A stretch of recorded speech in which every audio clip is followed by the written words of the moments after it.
Hi, and welcome to the 2020-2021 season briefing for the IHUA. Um, as we all know, this season is going to be very different from any that we've had before. And I suppose we need to be ready for the changing procedures and the guidelines throughout the year, as well as probably expecting frequent fixture disruption. Obviously, as the year goes on, we're going to do our best to work closely with Hockey Ireland and to keep everyone updated and, most importantly, safe as the year goes on. So, we obviously always run a full day of training with fitness tests in September. But when the committee started to consider how we would organise this year's seminar, it became pretty clear that the situation was changing too much to make any definitive plans early on.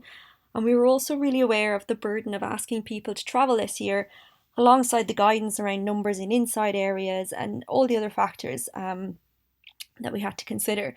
So it was decided, therefore, that in the interests of all the members and for this opening seminar for this season anyway, that we would move online. So what we've done is prepare this document which has all the points we think that are needed for the season ahead.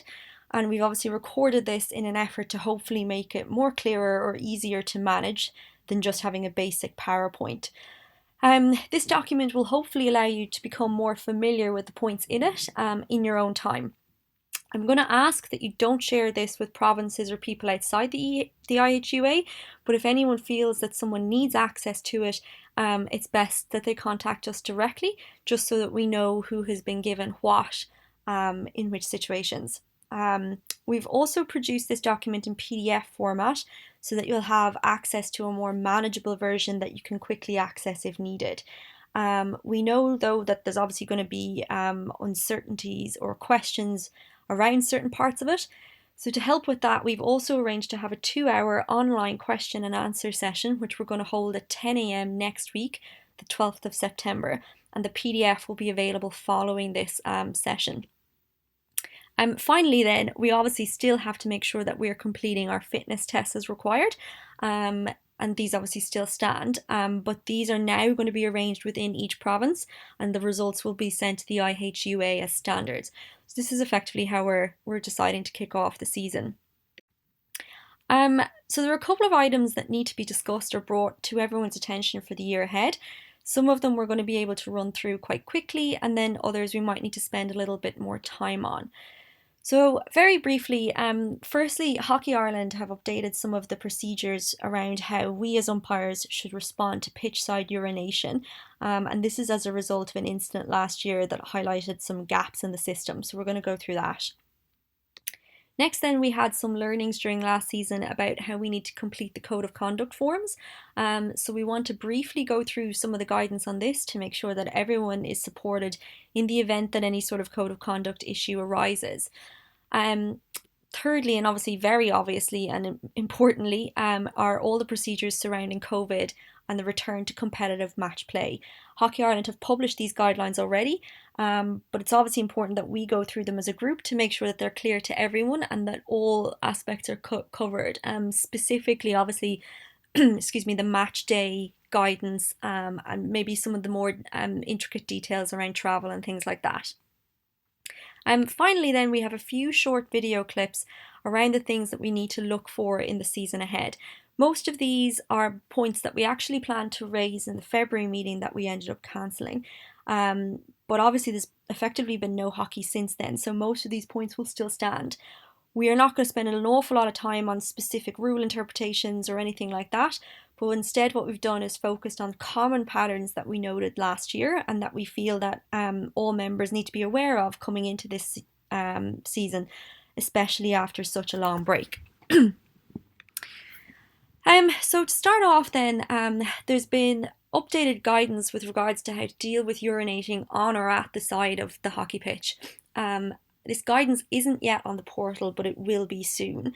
But in short, it's obviously not acceptable behaviour to urinate on the side of the pitch, and Hockey Ireland effectively would like this to be removed from any sort of games that are taking place. It's particularly prevalent in clubs where the toilet facilities are not close to the pitch or where green space is in abundance. So to help us deal with this, the guidance has effectively been split into two sections. The first section is really simple. If someone urinates onto the actual field at play or at the dugout areas and they do this during match time, then this is a red card. Okay, I'm going to hope that this never arises, and I'm also going to hope that it has never yet arisen either. But for the most part, we don't really expect someone to do this, but if they do, we obviously treat it very severely. The next section then is probably the more common occurrence, and is actually the reasons why this guidance has been updated. So this is when someone urinates beside the pitch, but we'll say outside the fence or so. So, examples of pitches where this might happen would be the wall beside the dugout in Grange Roads, or the green area behind the dugouts in Monkstown. So those sort of areas. If this happens during game time or at half time or any sort of break in play, then this is dealt with as a code of conduct issue. So people aren't carded for this, but they should be reported. Now it's important to note that obviously during a game we don't want any of our umpires specifically looking out for this, but if you do happen to notice it, this is obviously more likely to be noticed during breaks in play, then it must be reported. So if you do notice it, the way we go about this is to talk to the manager of the team in question, to alert them to the fact that this has been seen and that you're obliged to report it as a code of conduct issue. Now you might get pushback on this, including things like we've always done it or so and so did it last week, but unfortunately you'll just have to tell them that this is guidance that we have as umpires have been given from Hockey Ireland, and that we need to deal with it. When telling them, please, obviously, if this happens, select an appropriate time to do it. Personally, I would suggest after the game, but certainly don't look to do it in the middle of play. Also, when approaching them, we want this to be a message, I suppose, of courtesy that you're informing them that this has to happen, rather than a gotcha moment where we're looking to, I suppose, inflict a punishment or something like that. So try to be sure to treat this as the same, and avoid being authoritarian about it. If and when it happens, you'll need to know the player's name and number in order to report it, and you'll need to complete the code of conduct form, which we're about to go through next. This needs to be sent directly to Jerome Pels within 48 hours, and you need to copy in the secretary of the IHUA too when you send it. Okay. This brings us nicely then, I suppose, to the code of conduct form itself. Now, there's two reasons we're bringing up this topic. The first is we had a code of conduct issue last year that we ended up learning a lot from. And I suppose we want to pass on the important points that we got from this. The second, though, is that we want to remind people that the code of conduct form is there to support us if required. So during the year, we got quite a bit of informal feedback regarding the behaviour of teams and coaches. I suppose what we're aware of is that a lot of teams are now aware that they can no longer behave overtly aggressively. And so what they're doing instead is, I suppose, more subtle versions of pressure. So there's constant questioning, there's quiet but snide remarks, there's inferences, I suppose, of discontent rather than outward anger. And these appear to become quite common. Some umpires actually reported feeling that they could do nothing right last year, and these were coming from very experienced umpires. So I suppose we're concerned that if this type of behaviour might be creeping into games and that everyone is experiencing it but maybe isn't very aware of how to deal with it. Now, right now, we're not suggesting that all cases need to be reported as code of conduct issues. But if someone does not stop asking questions despite being asked, if they don't provide you with the required 20-minute cool-off period, especially when you ask them for it, then we may need to consider how to act on it. So essentially what we're doing here is reminding you that the code of conduct exists, and that if you're unsure of whether something is a code of conduct issue or not, just please contact a member of the committee immediately following the game, so we consider how we progress or if we do. We also obviously want to remind you guys that the 20-minute cool-off period is there for a reason, and actually we may need to enforce this more stringently than we have been. I know many of us are happy to talk to someone, especially if they approach us in a calm and a reasonable manner after a game. But actually, it seems to be some of these cases that are subsequently developing into constant questioning, or there seems to be an acceptance from some coaches that they know who they can approach immediately and they'll get the answer or the airtime from. So I suppose we want to kind of cut this out. So please consider respectfully asking them for the 20 minutes before responding to any questions, just to help us mitigate this issue. But in the event that we do have a code of conduct issue, we need to make sure that we're reporting it in a way that best supports us. So again, code of conduct example behaviour might be aggressive verbal comments, physical intimidation, swearing, and these are often made during halftime or at the end of a game.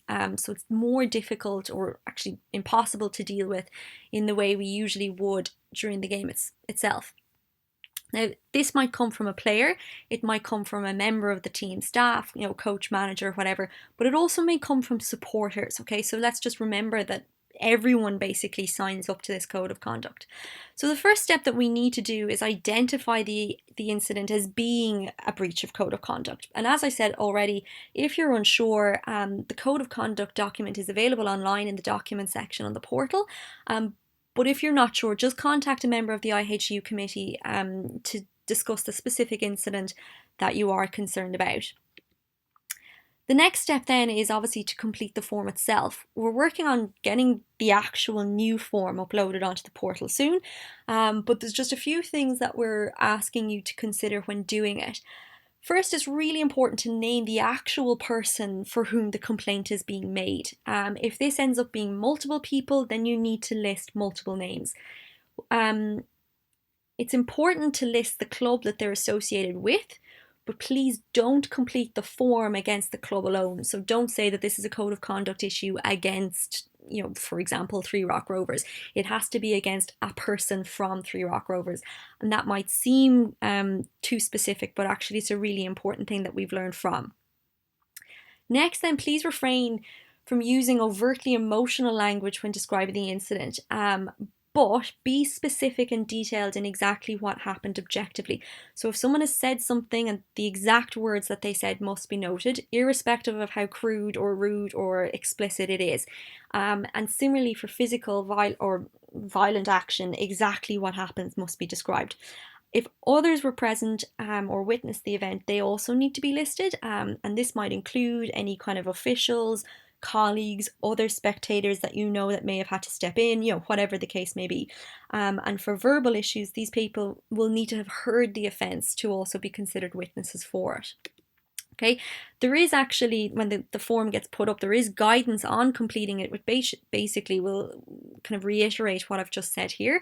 But again, if any of this is unclear, please consider contacting us prior to submitting it. Again, we're talking about members of the committee here. We can help you word it. We can maybe reiterate it to make sure that the case is being made in the manner that we need to. And just like we'd said before with the urination one, the final version, once it's completed, will need to be sent to Jerome within 48 hours of the incident. And again, the IHUA secretary will need to be copied into that as well. Okay, so that's the code of conduct. Now, I suppose we're turning our attention to the main season ahead, particularly with a focus on COVID. So it goes without saying that there's obviously still an awful lot of unknowns for the season ahead. Refixes are really likely. Clubs are going to still be getting to grips with the procedures that they need to do over the next couple of weeks. And there are new ways, I suppose, of managing the match day that we need to adapt to. And ultimately what we want to do is make sure that with all of this that everyone is kept safe. To that end, we obviously sent out a brief questionnaire a week or two ago to gauge everyone's members' feelings on the upcoming season, and also to help us as the committee to decide how to manage things like appointments for the season ahead. So for anyone that did answer this, thank you for your time. We've some of the most pertinent results here for you now so that you can get an understanding of where we currently stand. Obviously, this might change throughout the season, and as one person actually said in the form, communication for this from everybody, committee and members alike, is obviously going to be key. So we had 62 responses across all umpires, so it wasn't just the EY panel. Most of our respondents were male, but this probably reflects our current membership numbers. For the most part, people are willing to umpire in the season ahead. Umpires, though, are somewhat concerned about the impact that umpiring may have on their family members. And, strikingly, I suppose, those who don't want to umpire this year are really concerned about this. So it goes without saying that if you have any of these concerns, it's perfectly fine and understandable. But if you haven't done so already, we would ask that you contact the appointments coordinators directly to let them know your concerns, or to let them know if you are not going to be umpiring this season. If government guidelines allow it, people are generally quite happy to umpire outside of province. And those who fully intended to umpire didn't wish to take reduced appointments in order to simply stay in province. But travel obviously brings with it the potential need to share cars with others, and obviously up until now sharing has been mandatory to allow us to fulfill fixtures within our budget. But this year clearly possesses a new challenge if people are not allowed to share or are unwilling to share cars. And on that, respondents were somewhat concerned about having to share a car, although most responses came in the category of fully agreeing that this was a concern to them. So there is obviously a little bit of fear or uncertainty out there on this, which is understandable. In saying that, though, people appear to be willing to wear a mask when travelling. Obviously, at the moment, this is actually a guideline. So in the case that people were to share cars, this would actually have to be mandatory for all members. But we did need to ask the question just to see how people felt. One option available to us this season is to limit travel outside of province, and this may result in less appointments for some, which, as I said, was already seen as kind of being unacceptable. But it may be something that we pragmatically just don't have a lot of choice with. But another option is to limit car sharing, but obviously this will come at an increase in expenses. Now, we've already been told that we're not going to receive any additional budget for travel for season this way for EY League. So I suppose we then asked you guys to consider whether a reduction in expenses was acceptable. And although responses for this were more mixed, generally people somewhat agreed to it if it meant not having to travel with someone. But when asked if this was something that people were prepared to do to ensure that we could fulfill fixtures, 2/3 of you said that they would be willing to do this. So what we've done effectively really is use these results along with the government guidelines to consider the way forward for us this season. And I suppose at this stage it's really important to point out that what we plan for right now might change. And we also accept that what you plan to be able to do might also change. So we're going to do our best this season to keep communication clear and to keep it swift. And effectively, I suppose we'll ask that you do the same for us. If you're not planning on umpiring, if you're unsure, if you aren't willing to travel outside of province, or if you have any kind of special requirements that you'll need to have fulfilled in order to allow you to umpire this season, then you must get in contact with us as soon as possible so that we know. What we're asking here basically is that you will contact the appointment coordinators directly, so that they are aware of who's available to them. But also in the comments section on the availability sheet on the portal online, if you could also fill out any specific requirements or requests that you have on certain dates. That way we kind of cover all bases, so that everyone knows, I suppose, what is available to us. We don't need to know why you're uncomfortable in any way. We just simply need to know where you stand. So no one has to explain themselves to us this season. But in saying that, I suppose we also trust that people will support us as much as possible in trying to manage the fixtures for the year ahead. I suppose now more than ever, we need to make sure that people aren't, simply choosing to do games that they don't want to do. Health is obviously a completely valid reason, but it's one, I suppose, that we're trusting that we won't see taken advantage of either. So I suppose our current plan for the appointments this season is as follows. We're going to continue to operate out of province travel where we have to. Effectively we can't get around this, particularly with the structure of the leagues in terms of, different teams and that sort of stuff. And we've listened to the fact that people are generally happy to continue with travel. Now, in saying that, there might be less travel than before, but it will effectively still happen. So some people may find themselves getting more sporadic or less appointments than previously, but please be aware that this season, more than ever, this may not reflect your actual performance and simply be something that we just have to juggle with all the various different pieces this year. But the most important thing here is that it's if you are appointed to do any out of travel province, you are not to share a car with a colleague, okay? And we've taken this step as basically a mandatory thing to implement. This is in order to comply with government guidelines. We also want to keep members as safe as possible, and I suppose in response to what people were saying in the questionnaire regarding their own concerns. Now, obviously, this decision is going to place a great financial strain on us because, as I said, our budget has not been increased. Now, we have made savings elsewhere throughout the season and through last season. So, obviously, the February training got cancelled. We've moved this one online, and then there's other bits and pieces that we're looking at doing to make sure that we do reduce costs where we can. But I suppose because these are exceptional circumstances, we are proposing that for this season, or for as a temporary measure, that we will look to reduce expenses by 10 cents per kilometre this season. Now, we will not be reducing the subsistence rate, so that stays exactly as it is. It's simply a reduction in the expenses per kilometre.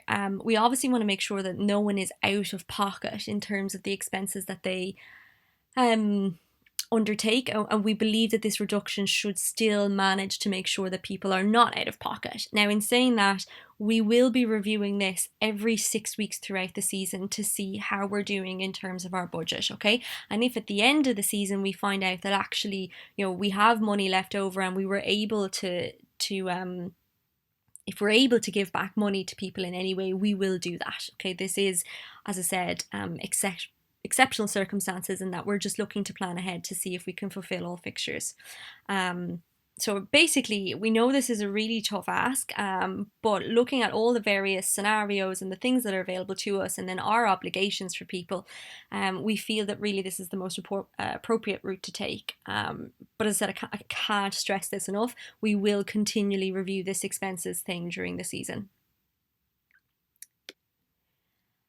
So then we move on to our actual COVID procedures for match day, okay? And again, this is going to be subject to change. And if any significant changes come through, we will obviously alert people to this. But really, we also need you guys to take some sort of responsibility in making sure that you stay up to date with all the relevant guidelines yourselves. In addition, then, we need you to make sure that all of your contact details are available online and that they're all up to date so that the home clubs can contact you. As we're going to go through this guidance, basically we're going to go through the match day. So, before you leave, when you get to the ground, and then during the actual match yourself. It's important to note here before we start off, excuse me, that as with all aspects of our behaviour, please remember that when we turn up to a match, before it starts and during the game, we are representing every single member of the IHUA and Hockey Ireland in general, okay? So I suppose what we're going to ask here is, irrespective of what your own personal opinion is regarding these guidelines, how stringently they're being implemented, whether they should be more or less harsh, we have to adhere to them. Okay, and by adhering to them, we're obviously representing Hockey Ireland and the IHUA appropriately. So please just remember to, I suppose, be as professional as possible, as we always are each season. So firstly then, as I said, your details should be up to date. And this will allow the home team COVID officer to contact you, which they are obliged to do before the start of the game. They're meant to get in contact at least 24 hours before the start of the game, or at the latest anyway. And basically their role is to inform you of any kind of specifics related to the club. So if they have a one-way system, whether their changing rooms are open, that sort of thing. I suppose because some clubs are on the grounds of schools, we might end up varying considerably in the facilities that are available to us this season. So please do be aware that it might not be what we're used to in each place. Please also be aware, I suppose, that this correspondence might come to you separately from the usual match fixture secretary information. We just don't know how clubs are going to run with this yet.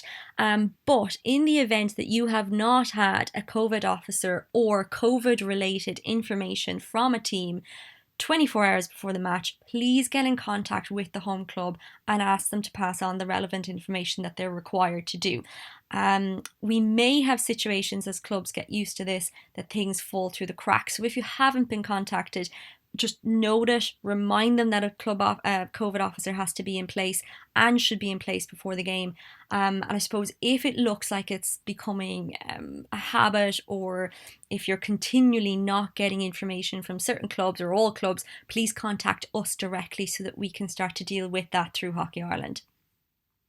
We've gone through obviously the travelling to matches, and just to reiterate, we're not sharing cars this year, and we do not want umpires arriving at grounds together, okay, regardless of whether it's in or out of province. Obviously this will have significant implications. We've obviously already talked about that, and it goes without saying that we shouldn't be sharing equipment this season, and now more than ever we should be washing our whistles as regularly as we can. Okay, so then once we actually travel or get to the game, again, we need to make sure that we're following all the local procedures in place. At this point, it's really important to note that every club is expected to have a COVID officer on site for the duration of the match, okay? And we should be checking in when we arrive to see who that person is so that we can recognise them. Now, this is really important because the COVID officer is in charge of managing the social distancing procedures in the bench areas as well as outside of the pitch, okay? We obviously don't want and cannot have this extra layer of responsibility. So if a COVID officer is not in place, the match cannot go ahead. Now, in saying that, we've also gotten clarification from Hockey Ireland this week that the COVID officer should not be someone who is directly related to the game. So they cannot be a player who's about to step onto the pitch. They can't be a manager. They can't be a coach. And again, the reason for this is we can't have opposition coaches, managers, or players looking after the social distancing of, the opposition's bench. Like, that's just a problem waiting to happen. So if we arrive and there's no COVID officer, or the COVID officer is meant to be part of the game, it cannot go ahead. Now, this might be problematic, but effectively, again, this is a public health measure, and whether we agree with it or not, we have to enforce it, okay? There's then some small procedural changes that might be different to usual when we arrive. Again, as I said, we don't know the changing facilities that will be available to us. So because of that, we're advising that members arrive dressed and ready to go. Again, regardless of whether that match is inside or outside of province. If you're comfortable changing in your car, that's up to you. But effectively, we need to be ready to go and assume that we cannot use any changing rooms. Okay, so arrive ready to step on the pitch. When we're around the grounds, we obviously need to practice social distancing ourselves, and we also can't enter the field of play until the previous match, including any officials or umpires or anything like that, have left. Okay, so we need to wait until everyone is gone. During the game then, we need to make sure that we're not touching the ball or any other sort of equipment with our hands. So, if there's a mask or there's something on the pitch, we need to kick it off rather than picking it up, and players are being asked to do the same. Obviously, though, we may end up coming in contact with equipment, moving goals, that sort of thing. So please sanitize your hands before you enter the pitch and after leaving it. Obviously, at halftime would be ideal too, but certainly at the very least before and after. Then we are allowing a coin toss to happen this year, but obviously there's no shaking of hands when we're doing it. Everyone should remain 2 meters apart, and we're asking that only one umpire flips the coin and that they're the only person that touches the coin from there on in. When the game starts then, we need to obviously make sure that we're trying to maintain as much distance as possible from people. Now, for the most part, this probably happens in general, and we would really stress here that common sense needs to be applied. It won't always be possible for us to be 2 meters from people, and again, our role, I suppose, is ultimately for player safety. So if that means we have to step in between people, unfortunately we will have to do that. But where possible, what we're saying is don't invite this sort of behaviour, or don't kind of find yourself in situations that you could avoid. So we, for example, in a penalty corner, trying to avoid becoming involved in discussions if you can. Take the step back, don't be close to players if you can avoid it. Again, as I said, this is probably something we always do anyway, but we're just reiterating it this year. Once the game is over, then obviously don't shake the hands of players, staff, or each other. The elbow tap seems to be the most popular one from any friendlies I've seen, so we all need to do that. And again, we should be doing that if people are introducing themselves before the match as well. The same sort of situation is applied to leaving the pitch. So the other games or any other games that are on after us cannot enter until we leave.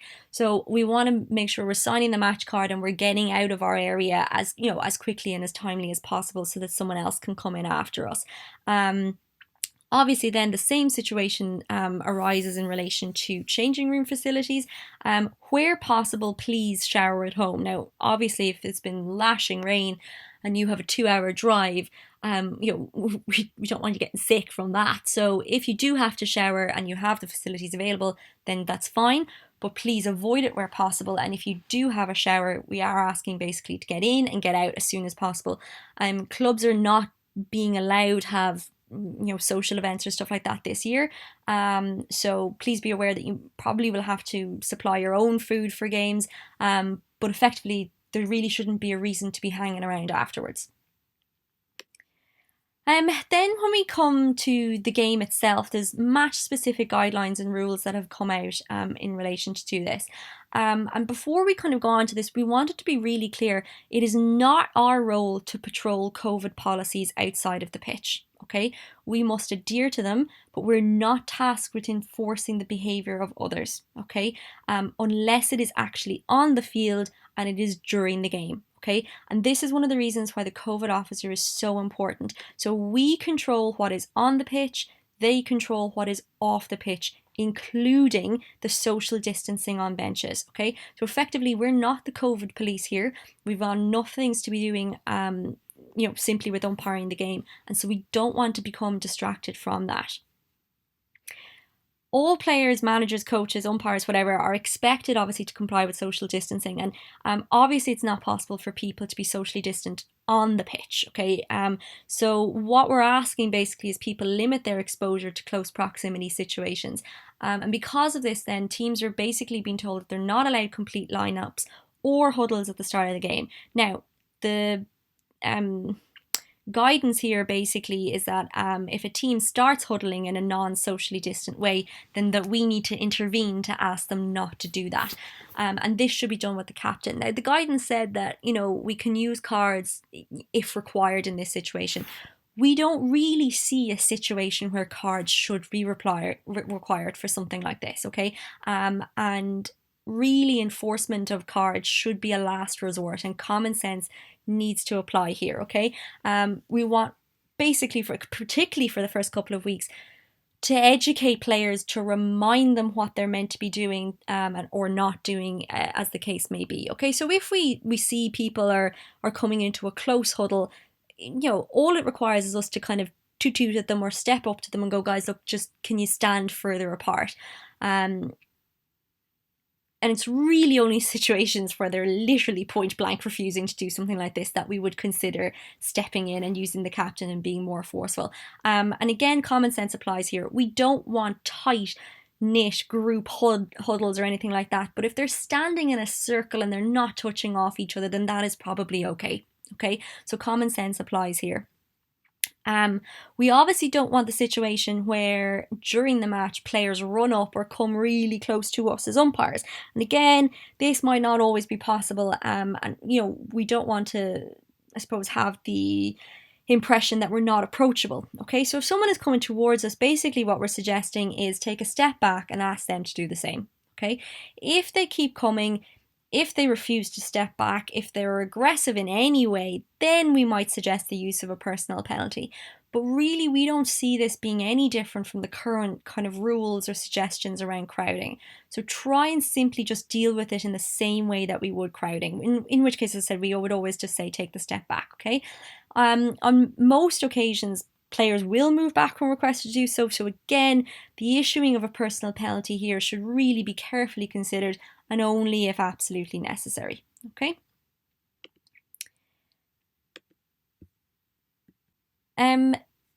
Obviously then, along with huddles, teams are not now allowed to celebrate in groups. Again, we're talking here about close-knit group hugs, okay?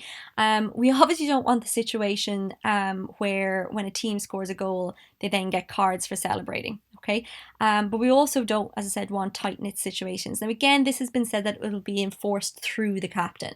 If we have a goal and someone has 2 or 3 people that are, hugging each other or whatever, at that point in time, we can stop time, talk to the captain, say, look, everyone's excited, congratulations on your goal, but actually they can't do that. For the next one, can we make sure it doesn't happen? For the most part, this should stop it. And again, part of this is an education thing for the next couple of weeks. It's likely to take them a couple of weeks, but in the meantime, it's our role to ensure that we're reminding of them and not immediately going to cards. During penalty corners then, defenders must have their own clearly marked defensive equipment, okay? Again, this is not a matter for us to get involved in, so we shouldn't be standing behind the goal seeing if Joe has Joe's mask on. In a lot of the friendlies that are happening so far, teams aren't actually doing proper corners because they don't want to share the masks. So I think they're aware of the fact that this could be an issue for them, but a lot of them are, as yet, not aware that they're expected to have their own equipment, okay? Either way, it is not up to us to enforce this. We will be sending something this out to teams so that they are aware of what the guidelines is, but effectively, they're told to get their own equipment and that's it. But obviously, if there's the potential to have 8 masks behind the goal as opposed to the usual 4, it may take them a little bit longer than usual to find their own equipment, okay? And, safety is the main thing here, both in terms of wearing the mask for COVID purposes, but also for the fact that they're about to take a shot towards them during the penalty corner. So we obviously have always given them the 40 seconds. This year, we're adding a discretionary 10 seconds to allow them a little bit more extra time to find their mask, okay? Please just manage this as before, but be aware that they have an extra couple of seconds for them, okay? We're not looking at time wasting. We're not looking to stop time unless it's absolutely necessary. We just want to give them a few extra seconds to be able to find their own equipment. Probably, though, the most important change in relation to us to manage is the fact that players cannot spit or clear their nose onto the pitch, okay? And if we notice this happening during a match, it is an immediate green card, okay? Repeat offences should result in higher penalties, okay? So if the player gets caught once and the same player does it again, it should be upgraded to a yellow. Now, it goes without saying, again, we're not to go fishing for something like this, but if we see it, we have to deal with it, okay? This is a case where we don't give them a warning. If we see it, it has to be carded, okay? I suppose this is probably the only red line situation that we have this season. But please do not card people unless you're absolutely sure that they have spat or cleared their nose onto the pitch, okay? What we don't want is people running up to us saying, Mary has just spat onto the pitch, okay? If we haven't seen it, we can't deal with it. If something like that does happen, I'd suggest having a quiet word to say, I don't know whether this has happened, but if it is, please don't let it happen again, or I'll be forced to give you a card. That's my guidance this season. That should be something that stops it from happening. But basically what we don't want is that people are just coming up trying to tell tales. A quiet word in that situation is appropriate.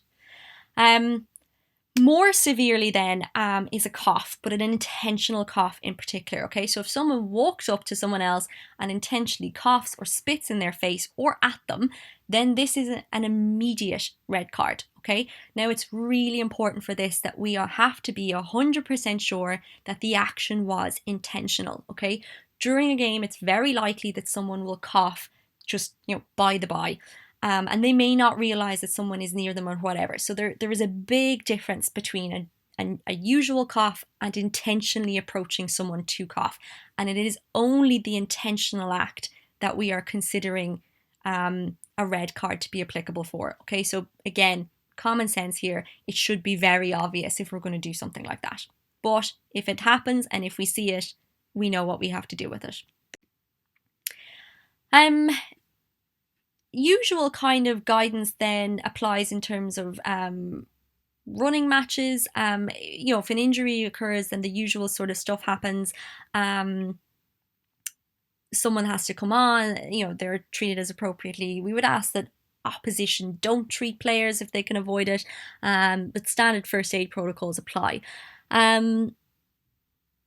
Teams should obviously be supplying their own equipment. Ball patrol is not being used at matches this year, so this is quite important for us. It will obviously change tactics somewhat, but also again, if a ball ends up coming to us, we're not to pick it up, we have to kick it back, okay?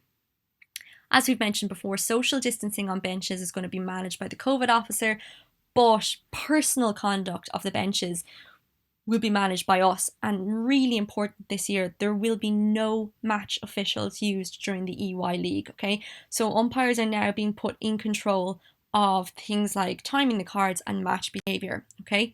So with the exception of the upcoming Senior Cup finals and Cup finals in general, there will not be officials at games, okay? And so we want to highlight what we've told Hockey Ireland about what we will and will not do during games without officials. Most of us have obviously, I suppose, grown up, we'll call it, without officials. So we're effectively going back to basics here with this. But we just need to be aware for what we're responsible for and, to make sure that we're consistent in how we manage it.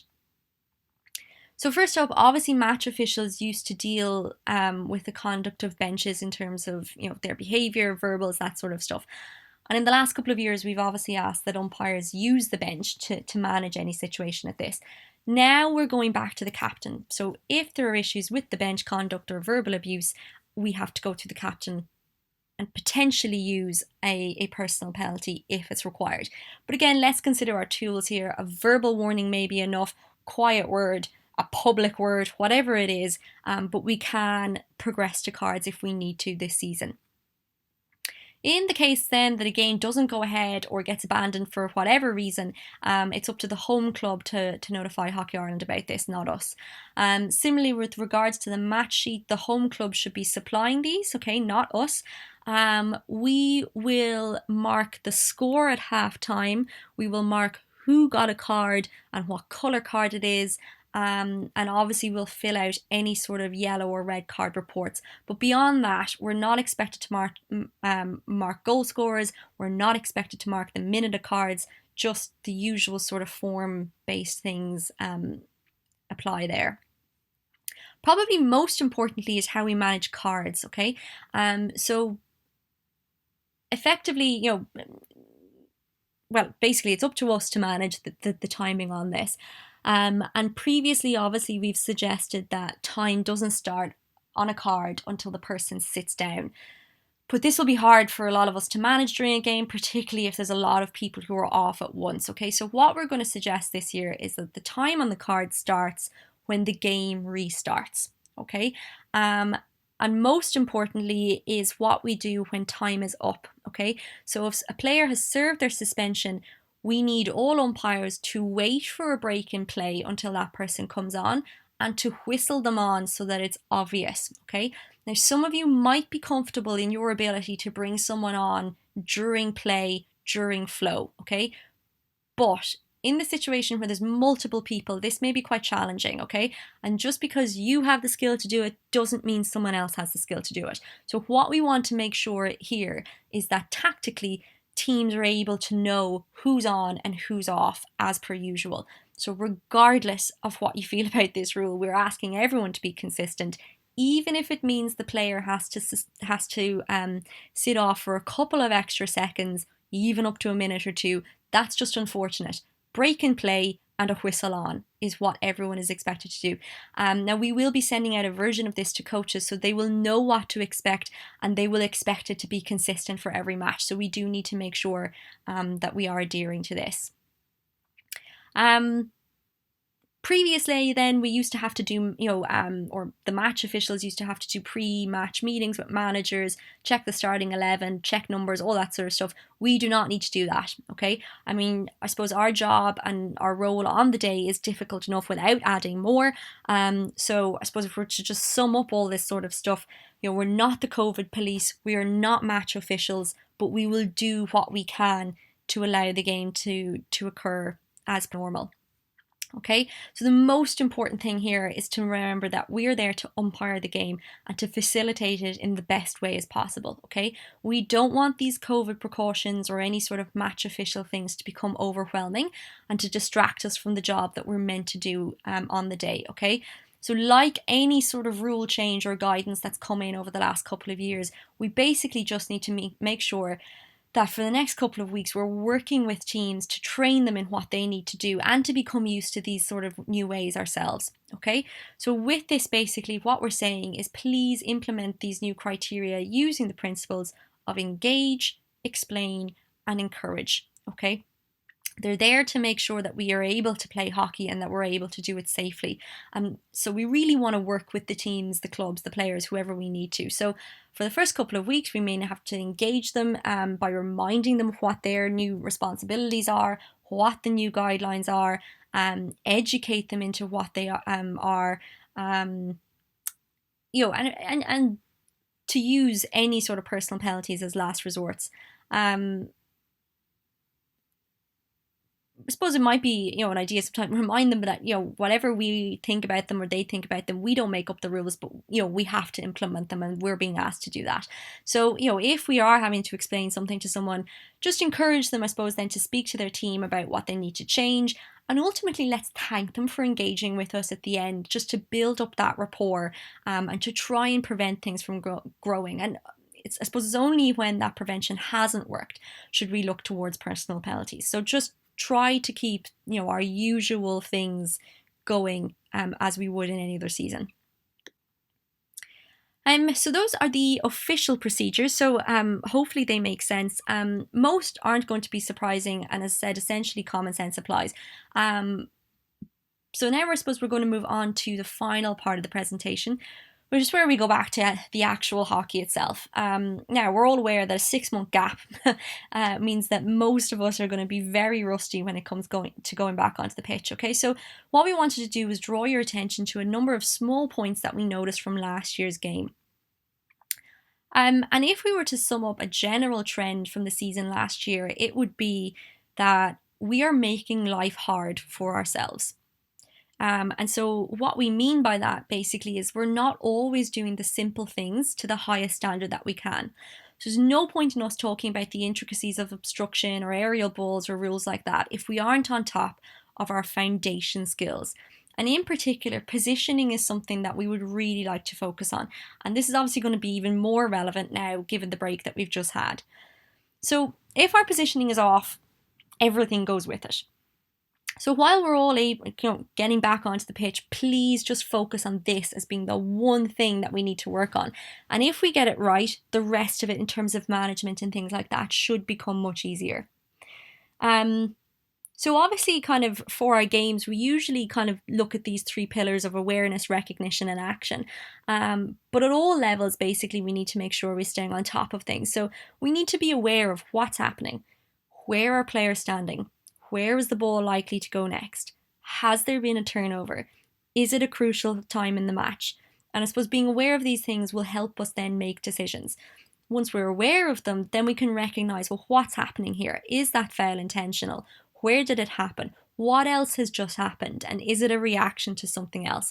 And by paying attention to this, then the action that we need to take, whether it be verbal or whether it be a card or an upgrade, should become more obvious. But the first thing is we have to go back to being aware of it, particularly after this break. So the next couple of slides are going to show you some clips that we pulled out for the training session last February, and then all linked to this theme of making life harder for ourselves, okay? So the games that we picked were chosen at random. we literally could have picked any game and any umpire and we'd have found the same patterns, because we actually went looking at a couple of different ones just to see, was this consistent? And it is.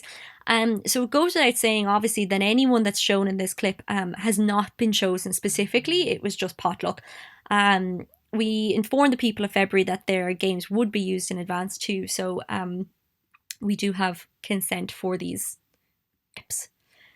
So first up then, we're going to focus on our awareness of our positioning and how the two can be influenced. So we always want to be in the picture when it comes to the circle, which, obviously effectively means that ideally we want play to be coming towards us, so that by the time it reaches the goal, we're almost standing there waiting for it, okay?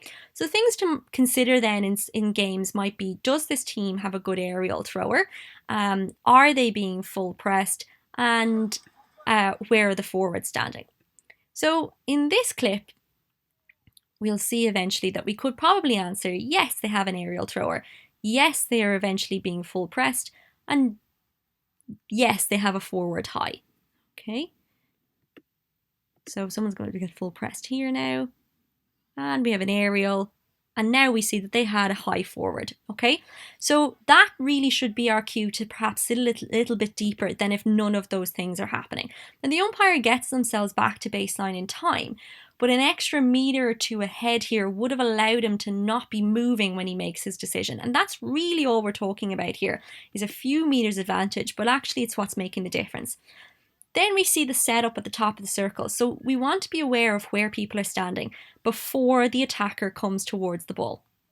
And if we can get in early, we can say, take the extra step, have a word with them, and then we don't need to stop play. If we're there already watching this happen, it might be easier to be aware of it. So this just goes to show how everything's linked. Our kind of awareness further up the pitch will affect our awareness right here at the edge of the circle. Okay. So next then, in a similar manner, again, we never want to be behind play, because that makes the big calls harder to see and harder to sell. And again, our circle is always our priority. So we need to be aware of when the ball is likely to go into it. So here we're going to have a sideline, close but outside the 25, okay? We have a known feisty player about to take it, okay? And those 2 points alone should be a cue to say, get on your bike, okay? If we're a little bit deeper here and closer to the baseline, we can create a 45-degree angle for ourselves that will allow us to manage that sideline, but also protect our circle, okay? But the key here is to be aware of that and recognizing what this sideline ball means. And if our aim is to be in the picture when a goal is scored, then, if we're at that baseline earlier, then we would have been in the picture in this situation. A second or two delay or a meter or two head start is all that players need to get past us. And if that happens, we're potentially making the circle very difficult for ourselves. In this clip then, it might feel like we're repeating the same point, but that's because you could literally pick any game and we would find people who are watching the ball and keeping up with play, but not being ahead of it or creating the angles needed to create or make critical decisions.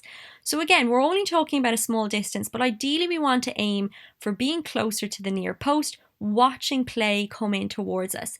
And again, this comes down to our awareness around our positioning. If we have a team attacking us down our closest sideline, we need to consider where they're going next. So once they approach the 25, we need to be aware that the circle is their next goal, and therefore we've to get there before they do. Here then, positioning is less of an issue for the umpire, but we now need to recognise when our position doesn't allow us to make the best decision. So it's understandable in this case why this might have looked physical. But this play is now in the shared area, so we need to be clear as a team as to who makes this call and how we avoid these unnecessary cards, okay? So communication is obviously really important, but it requires recognition from both umpires. The person whose half it is needs to be aware that this foul may be worse than it appears to be, then may look worse to their colleague, okay? And the person who play is going away from needs to be aware that they may not have a great angle because the play is going away from it. So in this case, really early communication or quick referral from each umpire is all that's needed. A little quick nothing or it's okay would be enough to allow them work together to see that viewpoint perfectly. And now we're going to look at kind of play in around the halfway line. And again, awareness here is key. Okay, so we've got a turnover in the middle of midfield. And I suppose we need to recognise that in this situation, the turnover plus the sloppiness of the tackle represent a breakdown in play. So if we just go back here a little bit, the cues to watch out here for are the fact that it's a turnover and the angle of the tackle. And if we recognise this, then we can recognise the intent of the breakdown. We had here an opportunity to not give a card and to allow play develop, but actually in a situation such as this, a quick free can be more beneficial as the opposition may have had to back off quickly. But we also then need to be aware of when the opposition does exactly the same thing, especially if it's done quickly after the card. So here the ball goes back out to the sideline. Again, we've a turnover situation. It's in the red zone and we've a tackler coming in leading with their body.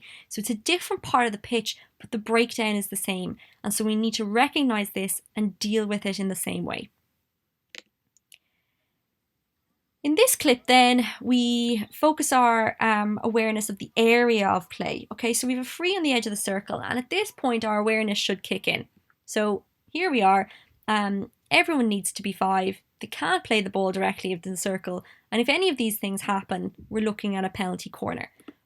But we don't want to give the penalty corner if we can avoid it. Okay, so if we can recognise this early on, then we prevent the PC by managing the situation. So in this play in particular, there was time here to manage, to get in, to build a rapport and to help players rather than have what we'll call like a gotcha moment. Okay, so please be aware what's happening, where the area is and what it means for the players.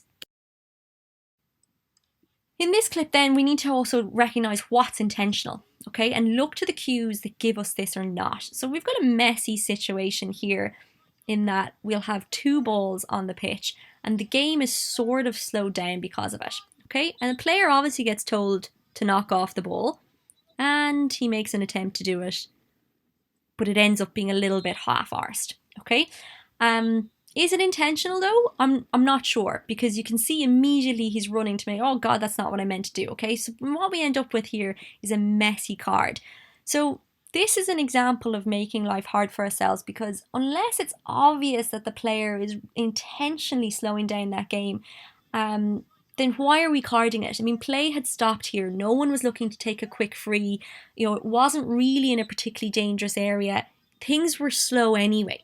So it wasn't as though this was an intentional act. He was just being a bit lazy. So this might have been a moment to stop time, talk to them, and even have a word to make sure that this doesn't develop, but to recognise that it hasn't actually had an intentional impact on the game. So this actually is a clip of where we make life easy for ourselves, not hard. So in this situation, the umpire very quickly blows a penalty corner when the ball goes up in the air. Now, there might be some players who feel that their moment in the sun was taken away from them, but if we look again, what we'll see is that there was a lot of people around and the ball was not coming down to a clear receiver. So had the umpire allowed this to play, they may have ended up in a situation where we had a controversial call as to whether a goal was dangerous or not. But by recognising the situation, they stopped any of this from developing. And the quick free, as I said before, is sometimes more than an advantage than anything else, especially to us, not only the teams. So use it where it's appropriate rather than allowing things to develop where we don't want them to. In this game or clip then, we're back to positioning, but specifically looking at the disengaged umpire at the far side of the pitch. Now, as the disengaged umpire, our job is to support our colleague while also looking after our own circle. So we need to be aware of where we can do both of these roles from. And if we take the risk here to come as high as we have, we need to be really sensitive to any cue that tells us that we need to move, because being this high exposes our circle. Okay, so we need to be aware of where opposition forwards are standing so that we can try to predict where the ball is going next. Okay, most importantly though, we need to recognize that being this close to play is not always an advantage or a support. So we need to consider, well, where we can go instead, because unless we are reacting immediately to cues that tell us to get on our bike, we risk then exposing our own circle, which is what happens here.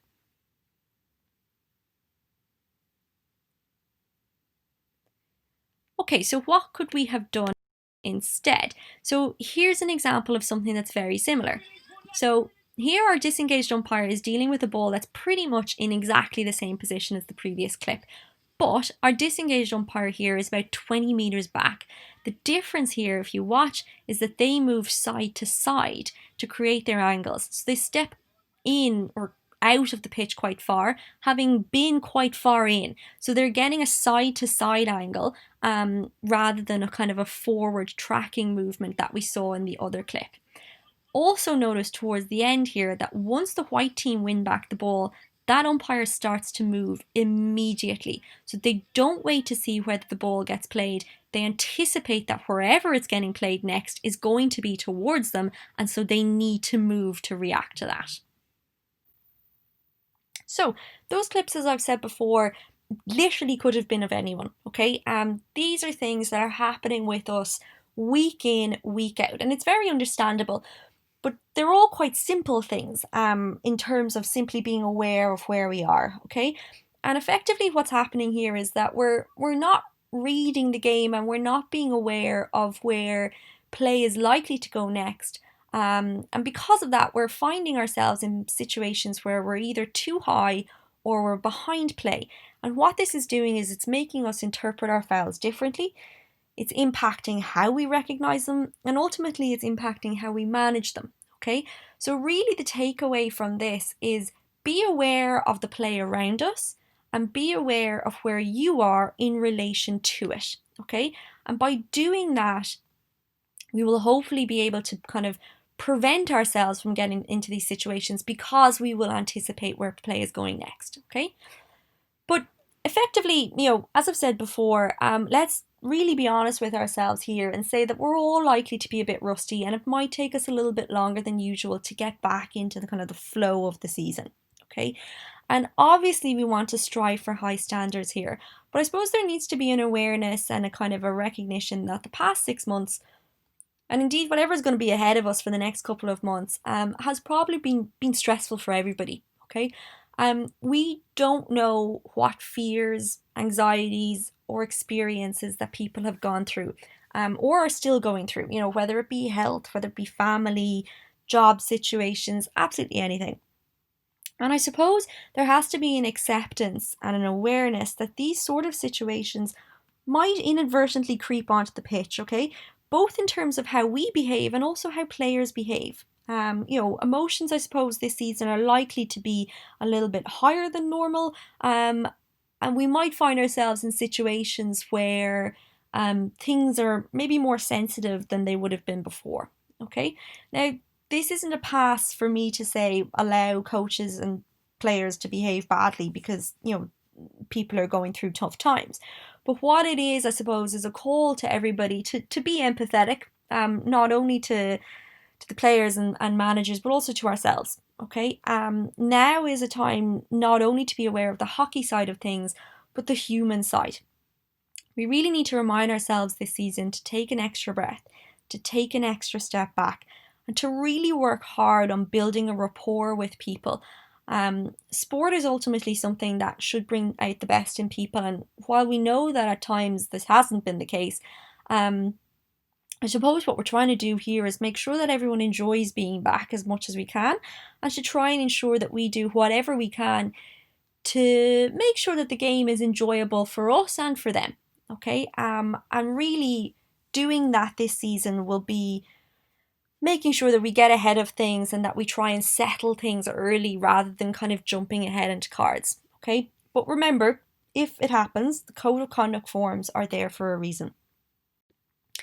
So, in saying that, then, as I said, if during any stage of the season you have any fears or uncertainties, obviously get in touch. We can only deal with things when we know about them. and what might seem obvious to one person simply might not have just been thought of by someone else, okay? So your committee members are all listed on this slide. If you need to get in touch with any of us during the season, please do.